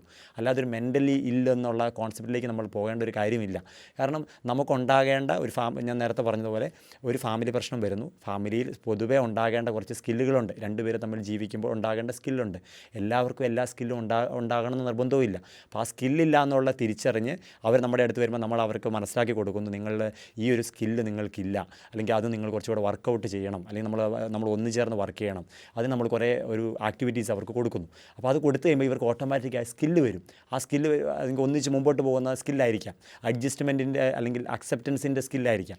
അത് നമ്മൾ കൃത്യമായിട്ട് അവർക്ക് പഠിപ്പിച്ചു കൊടുക്കുമ്പോൾ അവർക്ക് അതിൽ ഓക്കെ ആവും. അപ്പോൾ അവരുടെ ഫാമിലി ലൈഫ് മുമ്പോട്ട് പോകാൻ സാധിക്കും. അപ്പോൾ അതുകൊണ്ട് നമ്മളൊരു മെൻ്റലി ഇല്ല് അല്ലെങ്കിൽ അങ്ങനെയൊന്നും നമ്മളിപ്പോൾ ഇന്നത്തെ തലമുറ അതിനെ നോക്കി കാണേണ്ട ഒരു കാര്യമില്ല, അവർ കാണാറും ഇല്ലെന്നുള്ളതാണ് ഞാൻ മനസ്സിലാക്കുന്നത്. അതിനേക്കാൾ കൂടുതൽ ഇല്ലാത്തൊരു ഒരു കാര്യത്തെ, ഒരു ടാലൻറ്റിനെ നമ്മൾ വർദ്ധിപ്പിക്കാൻ വേണ്ടി അതിനെ വളർത്താനുള്ള ഒരു അവസരമായിട്ടാണ് നമ്മൾ കൗൺസിലിങ്ങിനെയും സൈക്കോതെറാപ്പിനെയും കാണേണ്ടതുള്ളത്. ഇന്ന് എല്ലാവർക്കും ഒരു സൈക്കോളജിസ്റ്റ് എന്ന് കേൾക്കുമ്പോൾ തന്നെ വളരെ ഒരു സന്തോഷമുള്ള കാര്യമാണ്, ഒരാളെ കാണുമ്പോൾ തന്നെ. ഇപ്പോൾ എല്ലാവർക്കും ഒരു സൈക്കോളജിസ്റ്റ് ആകണമെന്ന് അതിയായ ആഗ്രഹമുണ്ട്. അപ്പോൾ ഇതെങ്ങനെ ഈ ഫീൽഡിലേക്ക് വരാമെന്നുള്ളതാണ്. ഇപ്പോൾ സാധാരണ നമ്മൾ +2 പഠനത്തിന് ശേഷം ഏത് സ്ട്രീമിൽ നിന്നുള്ളവർക്കും നമുക്ക് BSc സൈക്കോളജി പഠിക്കുക എന്നുള്ളതാണ്. ഇപ്പോഴത്തെ ലേറ്റസ്റ്റ് ഇതനുസരിച്ച് നമുക്ക് ഇൻ്റഗ്രേറ്റഡ് ആണ് എന്ന് പറഞ്ഞാൽ നമുക്ക് പണ്ട് നമ്മൾ 3 years ഡിഗ്രി 2 years PG, ഇപ്പോൾ 4 വർഷം കൊണ്ട് തീർക്കാനുള്ള ഓപ്ഷനുണ്ട്. പക്ഷേ ഞാനൊക്കെ പഠിച്ചത് 3+2 ആണ്. ആ ഓപ്ഷൻ ഇപ്പോഴും നിലവിലുണ്ട്, അത് കുട്ടികൾക്ക് തീരുമാനിക്കാം ഏത് വേണമെന്നുള്ളത്. അപ്പോൾ ആ രീതി ചിന്തിക്കുമ്പോൾ നമ്മൾ BSc സൈക്കോളജി ആദ്യം പോയി ഒരു കോഴ്സ് ചെയ്യുക എന്നുള്ളതാണ്. നമ്മുടെ ഇന്ത്യയിൽ BSc സൈക്കോളജി പഠിക്കുന്നു. പഠിച്ചു കഴിഞ്ഞിട്ട് നമ്മൾ PGയിലേക്ക് പോവുകയാണ്. PGയിൽ പല സ്ട്രീമുകളുണ്ട്. സൈക്കോളജി നമ്മൾ പറയുന്നുണ്ടെങ്കിലും പല സ്ട്രീമുകളുണ്ട്. ഉദാഹരണം പറഞ്ഞാൽ ജനറൽ സൈക്കോളജി ഉണ്ട്, കൗൺസിലിംഗ് സൈക്കോളജി ഉണ്ട്, ക്ലിനിക്കൽ സൈക്കോളജി ഉണ്ട്, ഓർഗനൈസേഷൻ സൈക്കോളജി ഉണ്ട്, സ്പോർട്സ് സൈക്കോളജി ഉണ്ട്. ഇങ്ങനെ പല വിധത്തിലുള്ള സൈക്കോളജികളുണ്ട്, ഫീൽഡുകളുണ്ട്, സ്ട്രീംസ് ഉണ്ട്. അപ്പം നമ്മൾ എങ്ങോട്ട് പോകുന്നു എന്നുള്ളതാണ് പ്രധാനം. നമ്മൾ BSc സൈക്കോളജി ജനറൽ കഴിഞ്ഞു, ഇനി നമ്മൾ PGയിലേക്ക് പോകുമ്പോൾ നമ്മൾ ഏത് സെറ്റിങ്ങിൽ വർക്ക് ചെയ്യാൻ നമ്മൾ ആഗ്രഹിക്കുന്നതെന്ന് നോക്കിയിട്ടാണ് നമ്മൾ പോകേണ്ടത്. നമ്മൾ കോഴ്സിൻ്റെ മഹാത്മ്യം മാത്രം നോക്കരുത്, മറിച്ച് എനിക്ക് പറ്റുന്ന, ഞാൻ ഏറ്റവും ആഗ്രഹിക്കുന്നത് എന്താണ്. ഉദാഹരണം പറഞ്ഞാൽ ക്ലിനിക്കൽ ലെവലിരുന്ന് തെറാപ്പികളും അല്ലെങ്കിൽ കൗൺസിലിംഗ് ഒക്കെ കൊടുക്കാൻ ഇഷ്ടമുള്ള ആൾ അവർ പോകേണ്ടത് ക്ലിനിക്കൽ സൈക്കോളജിക്കാണ്. ഇനി ചിലർക്ക് ബിസിനസ് മേഖലയിൽ എങ്ങനെയൊക്കെ കുറേ കാര്യങ്ങൾ ഉൾപ്പെടുത്തണം എന്നൊക്കെ ആഗ്രഹമുള്ളവർ അവർ ഓർഗനൈസേഷൻ സൈക്കോളജിക്ക് പോകുന്നതാണ് നല്ലത്. അപ്പോൾ ഓരോരുത്തരുടെ എന്താണ് അവരുടെ ഏത് സെറ്റിംഗ് അവർ വർക്ക് ചെയ്യാൻ അവർ ആഗ്രഹിക്കുന്നു അത് മനസ്സിലാക്കിയിട്ട് അവർ PG കോഴ്സ് ചെയ്യാമെന്നുള്ളതാണ്. അപ്പോൾ ഇനി PG കോഴ്സും കഴിഞ്ഞു, ഒരു വ്യക്തി PG കോഴ്സ് സൈക്കോളജി കഴിഞ്ഞാലും അവരറിയപ്പെടുക കൺസൾട്ടൻറ്റ് സൈക്കോളജിസ്റ്റ് ആണ്. അപ്പോൾ എല്ലാവരും നാച്ചുറലായിട്ട് ചോദിക്കുന്നത് ആരാണ് ഈ ക്ലിനിക്കൽ സൈക്കോളജിസ്റ്റ് എന്ന് സാധാരണ ചോദിക്കാറുണ്ട്. അപ്പോൾ ഈ ക്ലിനിക്കൽ സൈക്കോളജിസ്റ്റ് എന്ന് പറയുക നമ്മൾ PG പഠനത്തിന് ശേഷം MPhil, ഇപ്പോൾ MPhil എന്നുള്ള പേര് അവർ എടുത്തു മാറ്റിയിട്ടുണ്ട്, ഇപ്പോൾ MA സൈക്കോളജി എന്നാണ് അറിയപ്പെടുന്നത്. എങ്കിൽ പോലും ആ 2 വർഷത്തെ കോഴ്സ് നമ്മൾ പൂർത്തീകരിച്ച് കഴിയുമ്പോൾ RCI, rehabilitation council of India, നമുക്കൊരു RCI നമ്പർ തരും. ആ നമ്പർ കിട്ടുന്നതോടുകൂടെ മാത്രമാണ് ഒരാൾ ക്ലിനിക്കൽ സൈക്കോളജിസ്റ്റ് ആവുന്നത്. അപ്പോൾ ഈ ക്ലിനിക്കൽ സൈക്കോളജിസ്റ്റിൻ്റെ ഏറ്റവും വലിയ പ്രത്യേകത എന്ന് പറയുന്നത് അവർക്കാണ് ഓതറൈസ് ചെയ്യാൻ. ഇപ്പോൾ ഉദാഹരണം പറഞ്ഞാൽ, മനസ്സിലാകുന്ന ഭാഷയിൽ പറഞ്ഞാൽ, ഒരു ഡിവോഴ്സ് കേസൊക്കെ വരുമ്പോൾ അവരൊരു ഒരു പാർട്ണർ മെൻ്റലി ഓക്കെ അല്ലെന്ന് വിചാരിക്കുക. അപ്പോൾ അത് നമ്മൾ ഒരു സൈക്കോളജിസ്റ്റിൻ്റെ അടുത്ത് ചെല്ലുമ്പോൾ അയാൾ ഓക്കെ അല്ലെങ്കിൽ അത് കോടതിയിൽ സമർപ്പിക്കേണ്ടതുണ്ട്, അയാൾ മെൻ്റലി ഓക്കെ അല്ല എന്നുള്ളത്. അപ്പോൾ അതൊക്കെ ഓതറൈസ് ചെയ്യാനുള്ള അധികാരമുള്ളത് ക്ലിനിക്കൽ സൈക്കോളജിസ്റ്റാണ്. അപ്പോൾ അവരുടെ RCI നമ്പർ വെച്ച് അത് ഓതറൈസ് ചെയ്ത് ഗവൺമെൻറ്റിന് എങ്ങോട്ടാണോ കൊടുക്കുക എന്നുള്ളതാണ് അവരുടെ റോള്. അപ്പോൾ സാധാരണ എല്ലാവരും ചോദിക്കുന്ന ഒരു തെറ്റിദ്ധാരണയുള്ള ചോദ്യമാണ്, ക്ലിനിക്കൽ സൈക്കോളജിസ്റ്റിന് മരുന്ന് എഴുതി കൊടുക്കാൻ പറ്റുമോ? പക്ഷേ അത് നമ്മൾ കൃത്യമായിട്ട് അതൊരു തെറ്റിദ്ധാരണയാണ്. മരുന്ന് എഴുതാൻ പറ്റുന്ന ആർക്കാണെന്ന് ചോദിച്ചാൽ അത് സൈക്കാട്രിസ്റ്റാണ്. എങ്ങനെയാണ് ഒരാൾ സൈക്കാട്രിസ്റ്റ് ആവുക? ആദ്യം അയാൾ MBBS ചെയ്യണം, സാധാരണ ഡോക്ടേഴ്സ് ചെയ്യുന്ന പോലെ MBBS ചെയ്യണം. MBBSന് ശേഷം MD സൈക്കാട്രിയിൽ തന്നെ അവർ ചെയ്യണം. അത് ചെയ്ത് കഴിയുമ്പോഴാണ് അവർ സൈക്കാട്രിസ്റ്റ് ആകുന്നത്. അവർക്ക് മാത്രമാണ് മരുന്ന് എഴുതാനുള്ള പെർമിഷനും അല്ലെങ്കിൽ അധികാരവും ഉള്ളൂ. ബാക്കി ക്ലിനിക്കൽ സൈക്കോളജിസ്റ്റും കൺസൾട്ടൻറ്റ് സൈക്കോളജിസ്റ്റുകളൊക്കെ അവർ കൗൺസിലിങ്ങും സൈക്കോതെറാപ്പികളുമാണ് അവർ പ്രധാനമായിട്ട് നടത്തുക. അപ്പോൾ ഞാൻ വൈദികനായതുകൊണ്ട് 12 വർഷത്തെ ഫോർമേഷൻ്റെ ഇടയ്ക്ക് തന്നെ ഞാൻ ആദ്യം MA ഇംഗ്ലീഷ് ലിറ്ററേച്ചർ ചെയ്തിരുന്നു, PG ആയിട്ട് ചെയ്തിരുന്നു. അതുകൊണ്ട് തന്നെ ഞാൻ വൈദികനായ പാടെ തന്നെ എന്നെ ഒരു കോളേജിലേക്കാണ്, ഇംഗ്ലീഷ് ഡിപ്പാർട്ട്മെൻറ്റിലേക്കാണ് വിട്ടത്. അപ്പോൾ ഒരു 2-3 മാസം ഞാൻ അവിടെ ഉണ്ടായിരുന്നു. അവിടെ നിന്ന് എൻ്റെ അപ്പോയിൻമെൻറ്റ് മാറി ഞാൻ പ്രൊവിൻഷ്യലിൻ്റെ സെക്രട്ടറി ആയിട്ട് 3 വർഷത്തേക്ക് മാറി. അപ്പോൾ 3 വർഷത്തെ എൻ്റെ ജോലി ഞാൻ തീർത്ത് കഴിഞ്ഞപ്പോൾ ഒരു ഹയർ സ്റ്റഡി പോകുക എന്നുള്ളൊരു ഓപ്ഷൻ വന്നപ്പോൾ ഞാൻ നാച്ചുറലായിട്ട് പോകേണ്ടത് ഇംഗ്ലീഷ് ലിറ്ററേച്ചറിലേക്ക് തന്നെയാണ്. PhD ഒക്കെയാണ് നമ്മൾ സാധാരണ അന്നത്തെ രീതിയിൽ തിരഞ്ഞെടുക്കേണ്ടത്. അപ്പോൾ ഞാൻ ഓർത്തു ഇതിനേക്കാൾ നല്ലൊരു കോഴ്സ് എന്തെങ്കിലും ഉണ്ടോ എന്നുള്ളത് ഞാനിങ്ങനെ പഠിച്ചപ്പോഴാണ് എനിക്ക് മനസ്സിലായത് സൈക്കോളജി ഒരു ഫാസിനേറ്റിംഗ് ആയിട്ടുള്ള ഒരു കോഴ്സാണ്, അല്ലെങ്കിൽ ഒരു ഫീൽഡാണ്. അപ്പോൾ അതിനെപ്പറ്റി എങ്ങനെ നമുക്ക് ഇത് പഠിക്കാൻ പറ്റുമെന്ന് ഞാൻ അന്വേഷിച്ചു. അപ്പോൾ ഏതൊരാളും സൈക്കോളജി പഠിക്കാൻ പോകുമ്പോൾ അവരുടെ ഏറ്റവും വലിയ ആഗ്രഹമാണ് ക്ലിനിക്കൽ സൈക്കോളജിസ്റ്റ് അല്ലെങ്കിൽ ക്ലിനിക്കൽ സൈക്കോളജി പഠിക്കുക എന്നുള്ളത്. അപ്പോൾ അതെങ്ങനെ പഠിക്കാമെന്ന് ഞാൻ അന്വേഷിച്ചപ്പോഴാണ് അറിഞ്ഞത് അതിന് റെഗുലറായിട്ട് BSc സൈക്കോളജി നമ്മൾ പഠിക്കണം. നമുക്ക് ഡിസ്റ്റൻസ് പറ്റില്ല, റെഗുലറായിരിക്കണം. അപ്പോൾ അതുകൊണ്ട് തന്നെ ഞങ്ങളുടെ തന്നെ ഒരു കോളേജ് അവിടെ കോഴിക്കോട് താമരശ്ശേരിക്ക് അടുത്തുള്ള ലിസ കോളേജിൽ ഞാൻ കോഴിക്കോട് യൂണിവേഴ്സിറ്റിയുടെ കീഴിൽ വരുന്നതാണ് BSc സൈക്കോളജി പൂർത്തീകരിച്ചു 2020 തൊട്ട് 2023 വരെ. അതിനുശേഷം ഞാൻ 2023 അത് പൂർത്തീകരിച്ച ഉടനെ തന്നെ രാജീവ് ഗാന്ധി ഹെൽത്ത് യൂണിവേഴ്സിറ്റി ബാംഗ്ലൂർ അതിൻ്റെ കീഴിലുള്ള സെയിൻറ്റ് ആഗ്നസ് കോളേജ് മംഗലാപുരത്ത് ഞാൻ എൻ്റെ MSc ക്ലിനിക്കൽ സൈക്കോളജി പഠനം പൂർത്തീകരിച്ചു. അത് പൂർത്തീകരിച്ച ഉടനെ തന്നെയാണ് ഈ 2025 ഡിസംബറിലാണ് പഠനം കഴിഞ്ഞത്. അത് കഴിഞ്ഞ് ഇറങ്ങിയ പാടെ തന്നെയാണ് ഞാനിപ്പോൾ ഹെൽത്ത് ഡയലോഗ് എന്നുള്ള മെൻ്റൽ വെൽനസ് സെൻറ്റർ സ്റ്റാർട്ട് ചെയ്തിട്ടുള്ളത്. എൻ്റെ MSc ക്ലിനിക്കൽ സൈക്കോളജി പഠനത്തിൻ്റെ ഭാഗമായിട്ട് ഞാൻ കോട്ടയത്ത് ഒരു മാസത്തെ ഇൻ്റേൺഷിപ്പിനുണ്ടായിരുന്നു. അപ്പോൾ ഞാൻ താമസിച്ച വീടിൻ്റെ അടുത്ത് തന്നെ ഒരു പയ്യൻ ഒരു 2-3 വർഷമായിട്ട് വീട്ടിൽ നിന്ന് മാറാതെ, വീട്ടിന് ആരും കാണാനും താല്പര്യമൊന്നുമില്ലാതെ ഇങ്ങനെ വീട്ടിൽ നിന്ന് ഇരിക്കുകയെന്ന് അവൻ്റെ അമ്മ വന്ന് എന്നോട് പറഞ്ഞു. അങ്ങനെ ഞാൻ അവനെ കാണുകയുണ്ടായി. അപ്പോൾ കണ്ടപാടെ ഞാൻ അവനോട് കാര്യങ്ങളൊക്കെ ചോദിച്ചു. അവന് ഞാൻ ചെറിയ ചെറിയ ടാസ്കുകളൊക്കെ ഒരു ഹോംവർക്ക് പോലെ എഴുതാനൊക്കെ കൊടുത്തു വിട്ടു. എന്നിട്ട് 2 ദിവസം കഴിഞ്ഞ് അവനോട് എന്നെ വന്ന് കാണണമെന്ന് ഞാൻ ആവശ്യപ്പെട്ടു. 2 ദിവസം കഴിഞ്ഞ് അവൻ വന്നില്ല. അപ്പോൾ ഞാൻ വീണ്ടും അവൻ്റെ അമ്മയെ അന്വേഷിച്ചു. അപ്പോൾ അമ്മ പറഞ്ഞ് നിർബന്ധിച്ചുകൊണ്ട് അവൻ വന്ന് ഞാൻ അവനോട് ചോദിച്ചു, പറഞ്ഞ ഹോംവർക്കുകളൊക്കെ ചെയ്തോ? പക്ഷേ അവനൊന്നും ചെയ്തിട്ടുണ്ടായിരുന്നില്ല. അപ്പോൾ ഞാൻ അവനെ കുറേ നേരം ഇരുന്ന് കേട്ടപ്പോൾ പല കാര്യങ്ങൾ ചോദിച്ചു, മണിക്കൂറുകളിരുന്ന് ശ്രവിച്ചു. അപ്പോൾ എനിക്ക് മനസ്സിലായി അവൻ്റെ ബേസിക്കായിട്ടുള്ള കാര്യം അവൻ്റെ വീട്ടിലെ സാഹചര്യം അവനൊട്ടും നല്ലതല്ല. അപ്പോൾ ആ സാഹചര്യമാണ് അതിൽ നിന്ന് ഇമ്പ്രൂവ് ചെയ്യാൻ അവന് ഒത്തിരി ബുദ്ധിമുട്ടുകളുണ്ട്. കാരണം അവരുടെ ഫിനാൻഷ്യൽ കാര്യങ്ങളും ഇവൻ ഏക പുത്രനാണ്, ഒറ്റ മകനാണ്. അപ്പോൾ കുറേ കാര്യങ്ങളുള്ളതുകൊണ്ട് അതിൽ നിന്നൊക്കെ പുറത്ത് കിടക്കുക അവന് അത്ര എളുപ്പമായിരുന്നില്ല. അപ്പോൾ എനിക്ക് തന്നെ മനസ്സിലായി, ഇവനോട് സംസാരിച്ചതിനെ വിളിച്ചത് മനസ്സിലായതുകൊണ്ട് ഞാൻ തീരുമാനിച്ചു ആദ്യമേ ചെയ്യേണ്ടത് ഇവനെ ഈ വീട്ടിൻ്റെ സാഹചര്യത്തിൽ നിന്ന് മാറ്റുക എന്നുള്ളതാണ്. പക്ഷേ ഇവൻ ഓൾറെഡി സൈക്കാട്രിക് മരുന്ന് കഴിക്കുന്ന ആളാണ്. പക്ഷേ ഒരു ജോലി ചെയ്യാനുള്ള സാധ്യതകളൊന്നുമില്ല, അതിനുള്ള ആരോഗ്യമില്ല, അതിനുള്ള ശീലങ്ങളില്ല, ഒന്നുമില്ല. അപ്പോൾ അതുകൊണ്ട് ഞാൻ എൻ്റെ ഒരു പരിചയത്തിലുള്ള ഒരാളുടെ അടുത്തേക്ക് പറഞ്ഞു വിടുകയും അവിടെ അവന് സാലറി ഒന്നുമില്ലാതെ ഫുഡ് ആൻഡ് അക്കോമഡേഷൻ അവർ അറേഞ്ച് ചെയ്ത് അവന് ചെറിയ ചെറിയ ജോലികൾ കൊടുത്ത് അവനെ പഠിപ്പിച്ചു. അങ്ങനെ 3-4 മാസം അവൻ അവിടെ നിന്ന് ജോലി ചെയ്തു. പക്ഷേ പിന്നീട് അതിനിടയ്ക്ക് നമ്മൾ സൈക്കാട്രിസ്റ്റിനോട് സംസാരിച്ച് മരുന്ന് പതുക്കെ കുറച്ചുകൊണ്ട് അന്ന് നിർത്തുകയും ചെയ്ത് അവൻ അത്യാവശ്യം കാര്യങ്ങൾ ചെറിയ രീതിയിൽ ചെയ്ത് വരാൻ തുടങ്ങി. അത് മനസ്സിലാക്കിയതോടുകൂടെ അവൻ അവിടെ ഹാപ്പിയായി പോകുന്നു എന്ന് മനസ്സിലായതോടുകൂടെ അത് അവനൊരു സേഫ് സോണായി മാറി. പക്ഷേ ആ സേഫ് സോൺ നമ്മൾ വീണ്ടും അത് എൻ്റർടൈൻ ചെയ്യാൻ പാടില്ല. കാരണം അവന് സാലറി ഇല്ലാതെ അവിടെ സുഖമായിട്ടിരിക്കുമ്പോൾ അതൊരു സേഫ് സോണാണ്. ആ സേഫ് സോൺ നമ്മൾ കട്ട് ചെയ്യണം. അപ്പോൾ ഒരു 4 മാസം കഴിഞ്ഞോടെ അവന് ഓക്കെ ആണെന്ന് മനസ്സിലായതോടുകൂടെ അവനോട് തന്നെ ഞാൻ ഒരു കോഴ്സിൽ ജോയിൻ ചെയ്യാൻ ആവശ്യപ്പെട്ടു. അതിന് ലോജിസ്റ്റിക്സുമായി ബന്ധപ്പെട്ട ഒരു ഓൺലൈൻ കോഴ്സ് ഉണ്ടായിരുന്നു, ഒരു മാസത്തെ. അവനോട് തന്നെ ജോയിൻ ചെയ്യാൻ ഞാൻ ആവശ്യപ്പെട്ടു. അവനത് പൂർത്തീകരിച്ചു, അതിൻ്റെ സർട്ടിഫിക്കറ്റ് കിട്ടി. അതനുസരിച്ച് അവൻ ബാംഗ്ലൂർ ഒരു ജോലിക്ക് അവൻ തന്നെ കണ്ടുപിടിച്ചു. ഇപ്പോൾ അവൻ ജോലിക്ക് പോവുകയും അവിടെ വളരെ ഭംഗിയായിട്ട് അവൻ ഇപ്പോൾ ജോലി ചെയ്ത് മുമ്പോട്ട് പോവുകയുമാണ് ചെയ്തത്. അപ്പോൾ ഇതിൽ നിന്ന് നമ്മളെപ്പോഴും ഓർത്തിരിക്കേണ്ടത് ഒരു ക്ലയൻറ്റ് നമ്മുടെ അടുത്ത് ഒരു സൈക്കോളജിസ്റ്റിൻ്റെ അടുത്ത് വരുമ്പം ആ വ്യക്തിക്ക് എന്താണ് കൃത്യമായിട്ടുള്ള ആവശ്യം എന്നുള്ളത് നമ്മൾ കൃത്യമായിട്ട് മനസ്സിലാക്കിയിരിക്കണം. ഒരാളെ നമ്മൾ ജനറലൈസ് ചെയ്യാൻ പാടില്ല. അല്ലെങ്കിൽ നമ്മൾ ഒരു പ്രശ്നത്തെ പരിഹരിച്ചു, ഒരു വ്യക്തിയെ നമ്മൾ ആ പ്രശ്നം പരിഹരിച്ചു, അടുത്ത ആളുടെ അടുത്ത് അതേ ആറ്റിറ്റ്യൂഡും അല്ലെങ്കിൽ അതേ മെത്തഡോളജി ആയിരിക്കില്ല ആവശ്യം. ഇപ്പോൾ ഇവിടെ ഈ ഒരു സംഭവത്തിൽ കൃത്യമായിട്ട് അവൻ്റെ റിയൽ പ്രശ്നം ഫാമിലിയാണെന്ന് എനിക്ക് മനസ്സിലാക്കാൻ സാധിച്ചതാണ് അതിൻ്റെ ടേണിംഗ് പോയിൻറ്റ്.